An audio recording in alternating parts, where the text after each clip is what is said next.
back to the Dadless podcast. I am the elder. He is Jose the dad. Welcome back. We are back for another edition of the show. It's been a minute. We're actually doing a hot ones today because it's a little bit warm out here in California. It's a little warm. We have a lot to catch up on. Yes, we do. First of all, big shout out to Milkshake and Buzzsprout for hosting our show, Milkshake for being our social link. A big shout out to Daniel DeCarroll of Thieves Magic for hopping on with us. That episode is still going on like gangbusters. I appreciate it. Check out that episode if you have not done so already. Daniel killed it, and I'm waiting for him to hop back on because he was great. I have a few tabs that we can go over. The Russo brothers have recently come out with a statement saying that if they were to return to Marvel, they could potentially cover X-Men as their next project. If you don't know, the Russo brothers helmed, I don't know how many of the projects for Marvel within the last phase, but they covered Infinity War and I believe Endgame, which were two fucking hitter movies. And, I would love to see them cover X-Men as soon as they give me that movie of Community that I've been waiting for. 6 seasons and a movie, guys. Keep your word. That was supposed to be a thing. I was aware of that. I never hopped on Community. Pretty good show. Well, I knew of it. Mostly good show. But yeah, it'd be cool to watch the Russo brothers give us some X-Men material. I feel like their track record with Marvel is pretty good. And if they were to do something with X-Men coming into the MCU, I feel like they'd do a pretty kick-ass job with that. In an article from comicbook.com, the Russo brothers would be open to return to a Marvel Studios project. They actually happen to be big fans of X-Men. Directors Joe and Anthony Russo helped bring the Infinity Saga to an end with Avengers Infinity War and Endgame. Since then, they've been focusing on other non-Marvel related projects, like the Netflix movie The Gray Man, starring Ryan Gosling and Chris Evans. I was a big fan of the Marvel movies as within our last phase that we had. Infinity War, Endgame were both really good movies in my opinion. As far as for rounding out like the phase itself, obviously some of the movies were hit and miss. Like I wasn't a big Iron Man 1 fan. Really? Scratch that. I wasn't a fan of 1 or 2. See, I liked 1 because it was my first Marvel movie. So I did like 1 as a movie itself. 2 and 3, like the other day that we had Marvel movies going and I'm tuning in and out of 2 and I'm like, this movie kind of mid at best. When we started getting into the Disney Plus series, yeah, we were going back and watching a lot of the Marvel movies. A lot of them are one-hit wonders. A lot of them. Okay, so like Captain America, not crazy about, but the following sequels were cool. They were good. Thor was absolute dog shit. Thor 2 was absolute dog shit. I think Thor 3 was Ragnarok. Yeah, and then that's when it like evened out. It was like, okay, like it was redeemed. So see, that's a funny thing because we think about the original guys, the original big 3. You got Iron Man, Captain America, and Thor kind of really kicking off the MCU for everybody. I like all of their first movies. I'm not saying they're like the greatest movies in the world, but they established the world. They established the characters. You get a lot of backstory. So, just the story-driven movies. I enjoy them for that. The sequels kind of, Winter Soldier was good because it had a lot more going on with it. And Captain America movies were kind of used as like prequels to all of the Avengers movies because like you had Civil War, but that was a Captain America movie. So, and then you have Winter Soldier, a lot of shit that affects the rest of the MCU goes down in that movie. But like Iron Man 2, Iron Man 3, Thor 2, Forgettable. Yeah, that's the word I was looking for. And then 3 was really good because they really shook up their format.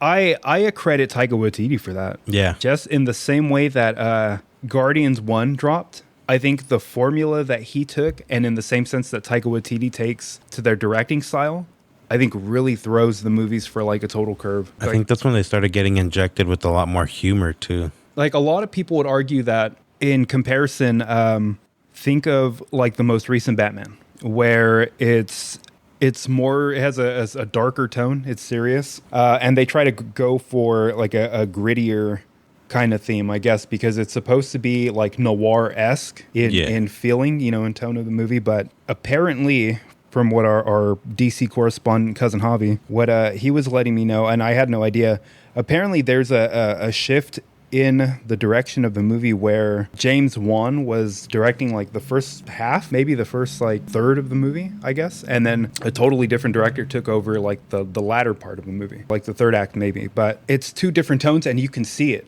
Like the beginning of the movie where it's very like serious and we're doing detective stuff and, you know, we're Pat's walking around, like investigating things. But yeah, I didn't notice that. But now that you pointed out, I do see that because like the way the movie ended, and by the time this drops, you've had plenty of time to watch. Yeah, no spoilers. Spoiler warning. If you have HBO Max, no spoilers. Yeah, you really don't need it, but it's there just so we don't get any, you know, criticism. Spoiler warning. You know, it's a lot more action based at the end with like not the explosion, right like at the end, it becomes like very Christopher Nolan in nature. Yeah, like all the fighting and the Batman, you know, explosion. Yeah, it really went totally different. It wasn't like we caught him because of our detective work. It was like, you know, you carried out your plan, and now I have to kick your ass to stop you. But in that beginning, like that big chunk of the beginning part of the movie, it's a lot of like very like brooding, like a book. You're like, oh shit, yeah, fuck yeah, dude. What else? And round of applause to Robert Pattinson for his performance. Round of applause. Push a button. Something's in my ass. Good enough. All right, I'll take it. Good enough. I was just talking about this to myself. Oh, what a loser! With the last episode where I went over some other tabs that I had open. Because it covered the fact that they are now, I guess, in the process of recasting Amber Heard from the her role within DC. And I said in previous episodes, before it blew up, fuck Amber Heard. I've been standing with my boy Johnny from the beginning, and I'm glad. This was early episodes that we said that. So, you know, yeah, fuck Amber Heard. They should have done it sooner, but I'm glad that they are. Hopefully recasting hasn't been officially confirmed, but they're like doing everything behind the scenes before they officially confirm anything. I think where Marvel has the higher ground is that they work in phases. So they literally like take breaks and they sit down and they say, okay, where do we go from here? If this is this phase and it's the initial Avengers Assemble phase with all the, you know, the quintessential characters that we know, and now we're moving forward and we have new guys that are filling in those roles, Shang-Chi and whoever's going to come up in Black Panther 2, the addition of Namor, the Submariner, Doctor Strange, America Chavez, and, you know, so on and so forth. Marvel and the group that really controls Marvel, so like Favreau and Feige and whoever the fuck else, sit down and say, okay, like here is our break for this phase. Let's sit down, let's game plan. What is the next phase? What themes do we have running? What do we call back to? Like a lot of what's going on now that's being set up within the Disney Plus series. It's like we have things to pull from within each show with whatever theme is going on in Falcon and the Winter Soldier, whatever's going on with Loki, introducing the Kang the Conqueror, and you know, moving forward into like the next phase. And then they'll sit down and plan more movies based off that, or wherever they choose to go. Yeah, they're way more organized. They have a roadmap, they have a game plan, they prepare, and they set up their moves way ahead of time. DC, where it's lacking is that we've had several reincarnations of like Batman. I don't know if they're reincarnations or they have revamped like the Superman movies. I think if you go back and look, like they kind of change with each one, where it's like they're maybe rewriting each story, or, you know, what they've established.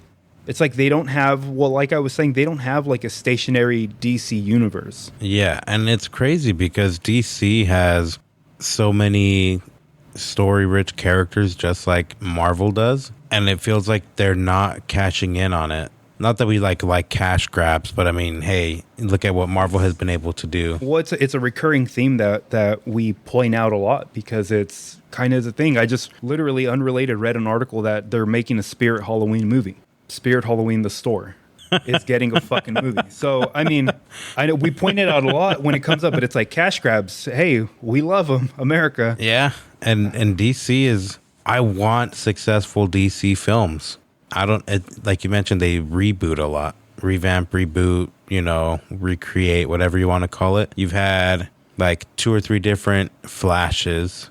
We're going to need another one again. Thanks, yeah, well, Ezra Miller. And that as well as Ezra Miller is like in the process of sentencing or has been sentenced or has some, he's been charged with whatever, but still Ezra Miller himself is like got himself booted from the fucking brand, So, I mean, with DC, you have a lot of missed opportunities. It feels like they're getting, to use a sports analogy here, they're getting fastballs down the middle, which are typically easy ones to hit out of the park, and they're just completely whiffing. Sometimes they're not even swinging. Because, I mean, you have characters like Superman, Batman, Wonder Woman, all these, like iconic characters that you don't even have to make a great film. You just have to make a decent film. Even if you establish just like the Justice League, Marvel has a ton of like C and D grade heroes as well. And a lot of heroes that are little known to like a skin deep audience, like a movie audience. Yeah. Obviously, a lot of people who aren't aware of like the comic universe. Wouldn't have known like America Chavez.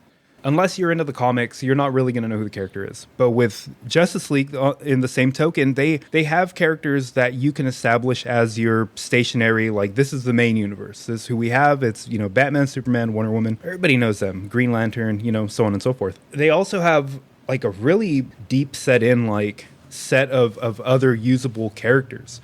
And a lot of characters that you could build upon. I mean, it's the same thing with like from what I've heard, I guess like the actual DC like TV series are really good. Yeah. And I don't know why you wouldn't build upon that. Where on the other, like in comparison, like the Marvel shows, like the early shows, depending who you ask, like weren't that great.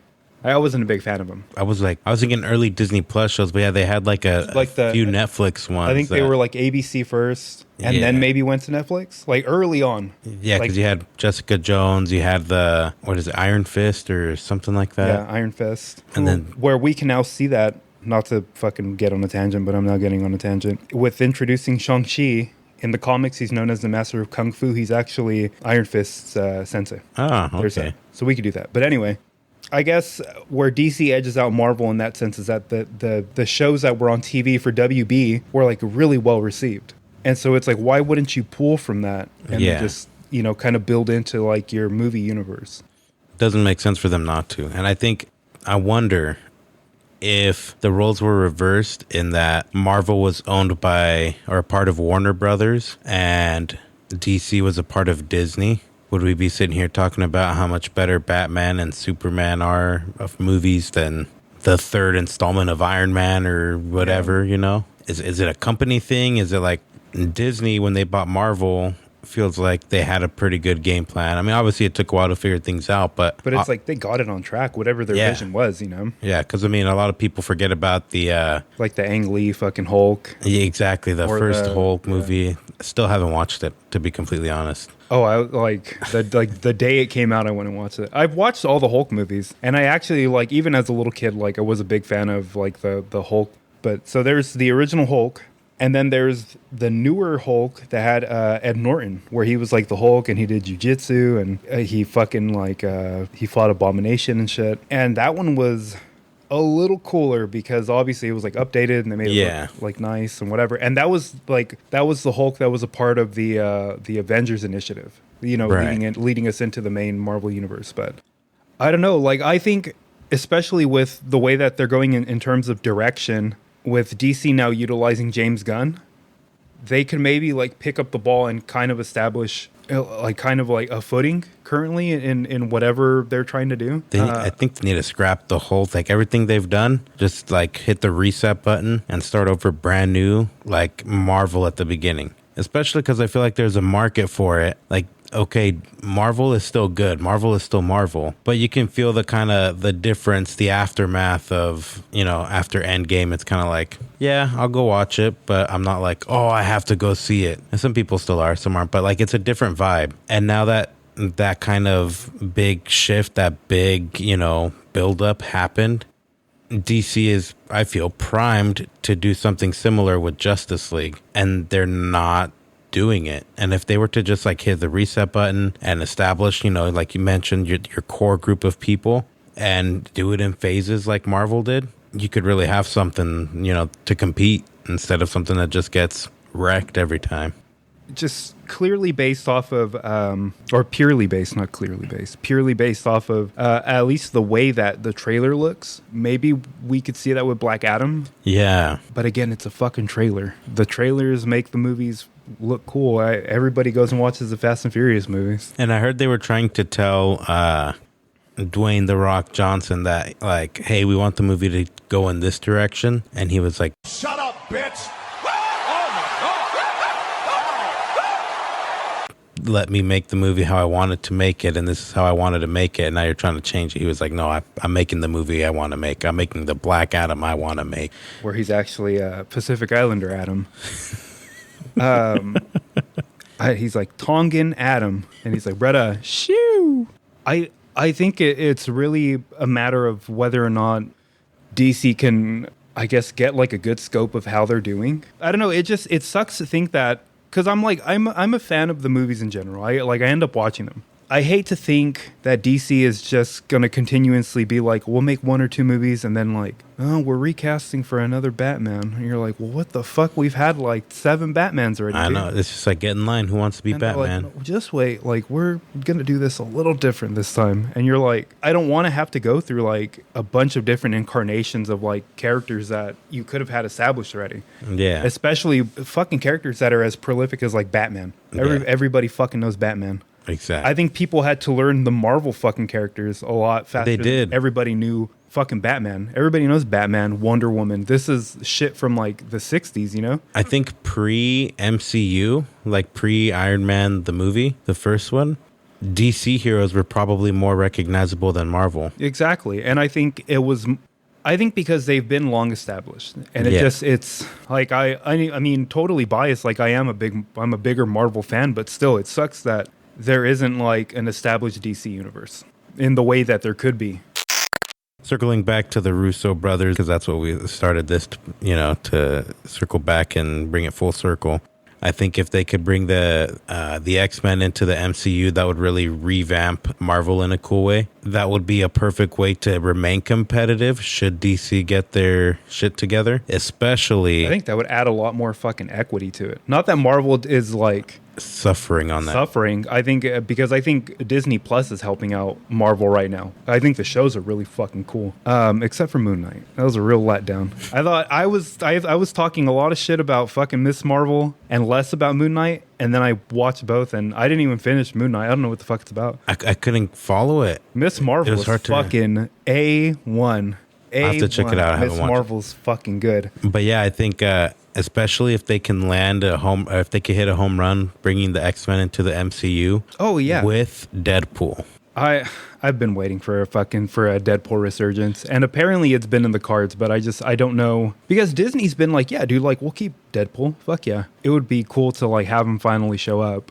I don't know how you can make it work, but what I need is Deadpool to come into the MCU with the X-Men, with Hugh Jackman as Wolverine, and then you can have a different actor recast him later, or even in the same movie, like, oh, you change your appearance or something. Well, apparently it's supposed to be Taron Egerton. I saw that, and I'm like, I'll take it. It didn't look bad. Yeah, I saw that, and I was like, you know what? Not a bad choice. I would not be upset about that. It's hard for anyone to follow Hugh Jackman because he's been so attached to that role. But whoever comes in is going to have a hard time. I feel like that wouldn't be a bad choice. I think that'd be cool as fuck. I just need a Hugh Jackman Wolverine cameo with Deadpool. Apparently, Ryan Reynolds, like, since the jump for Deadpool, has been putting the pressure on Hugh, like, just to get him in for like a cameo. Even. I believe it.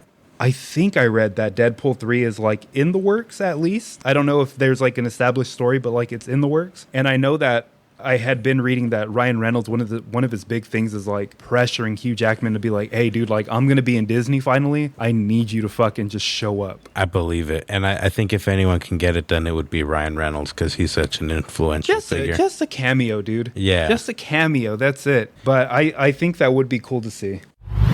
You want to talk about some fucking movie universes? Hey, yo, the Dr. Seuss universe is like we've watched a lot of times anyway. We've seen The Lorax a lot. Oh yeah, I love that movie. Fucking dope movie. The soundtrack is phenomenal. A fucking sick movie. Love that movie. In comparison to like Horton Hears a Who, not so great. Yeah. Oh, forgettable. You know what's funny? We put it on the other day, not too long ago, and I feel really fucking stupid because I did not realize that Whoville, the town Whoville, was the Tiny Speck universe. Yeah.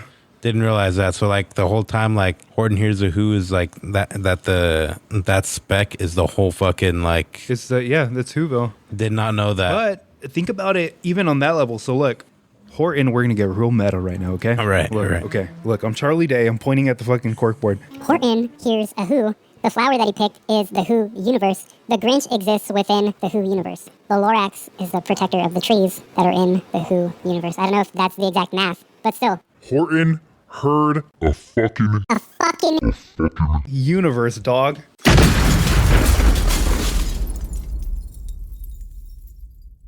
The whole thing is on that spec. The whole thing. The Grinch, I thought, was in comparison to like fucking Horton. Yeah. He exists in the flower, dog. Exactly. You know what? We gotta get a voice editor on this for when you explain that, just so you sound like Charlie Day. So just look up a filter that says, I want my voice to sound like a squirrel whose nuts are in a vice, because that's Charlie Day. Might be able to do that.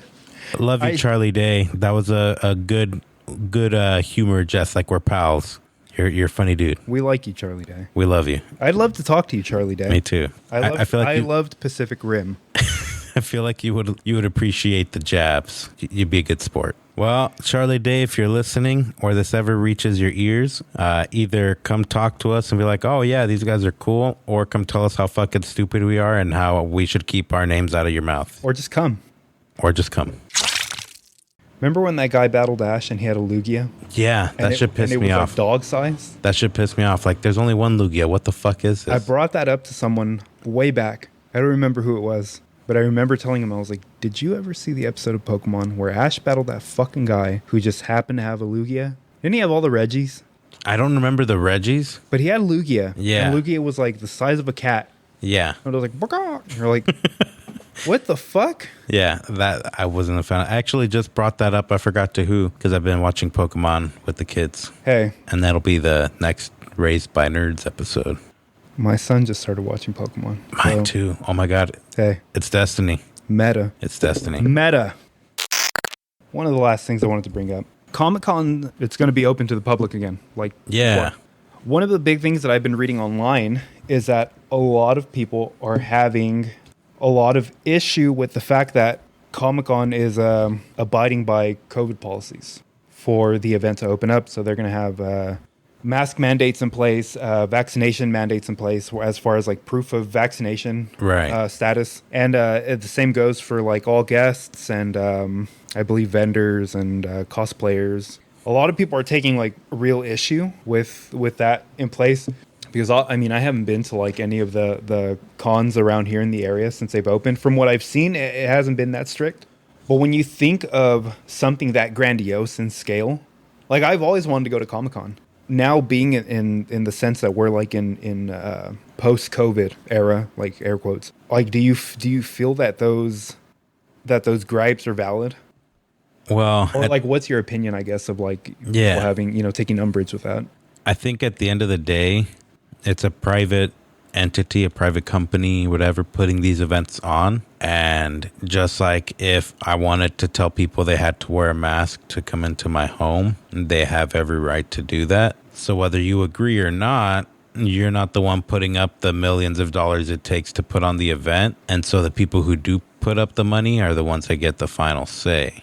Whether I agree or not is irrelevant. Now, I don't think it's a bad idea, given that, it seems to be on the rise again. They always say it's on the rise, new variant. And it's not to say, like, look, I'm not a doctor, so I can't be like, this is great or this is not great or this is serious or it's not serious. I can go online and Google and try and find proof for my opinion, and I will find it, no matter what my opinion is. It just hit a little bit of bro science. If I want to go on Google and find evidence that masks don't work, I could probably find some flimsy evidence. Or if I want to prove the other point, like you can Google and find things to support whatever you want to nowadays. So it's really hard to know what the truth is out there. Mm-hmm. But at the end of the day, if it looks like more and more people are getting COVID again and a private entity putting out an event wants to require it, hey, they're the ones putting the event together. If you want to go, you got to follow the rules. If you don't like it, wait till next year or the following year or whenever they decide not to do it. See, I border on the opinion that it should be like an at-will policy. Like if you given the facts, or the facts, air quotes facts, given the information that we have available as far as COVID goes, and, taking your own responsibility for your health into your own hands, and, if you're vaccinated, you're vaccinated. If you're not vaccinated, you're not. If you want to choose to wear a mask, you can. I think that really is the best way to go about it, because I think when it comes down to it, yes, there is like a bigger entity that's covering their own ass, basically, for a lack of better terms. Yeah. Like you said. I don't like the idea that, I think for an event as beloved as Comic-Con, I think it just adds more fuel to the fucking dumpster fire that is like people towing their party lines. It goes nowhere. Yeah. I think once you throw shit like that in, because nerds come in all fucking shapes and colors and creeds and political fucking affiliations, And I feel like it just adds to the drama that is fucking, just the ongoing, the drolling of fucking politics. I feel like once you do that, then it feeds into like, well, fucking Newsom. And, well, that's California, fucking Democrats. And that's a fair point. Yeah. It does seem like it would add to the division. I feel like it adds to the division, like you're saying, but it's also just like, I feel like it could easily put a damper on the whole fucking event, because I'm sure that there would be people there that would be like, I paid money for this. Fuck. I think it feeds to like what the political climate is, because unfortunately we haven't escaped it.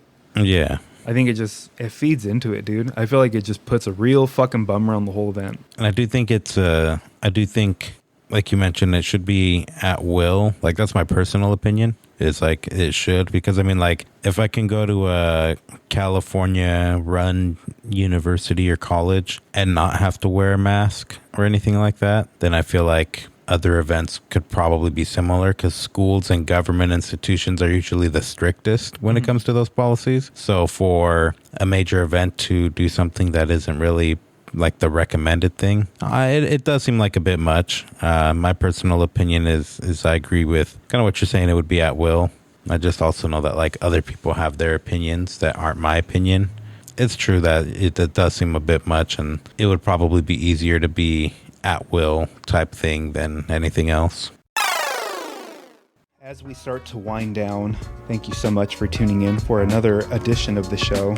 Again, we have a social link. Shout out to Milkshake. Please go and check that out. It is in our description on our socials. Ties into all the streaming platforms that we are currently available on. And it also has a link to Buzzsprout. Shout out to Buzzsprout. Thank you so much. Cool episode. Cool episode indeed. Cool episode. We went over some stuff. Another episode in the can. Thank you, sir. Thank you, sir. I am the Elder. I am Jose the Dad. Thank you guys so much, and we will talk to you soon. Thanks.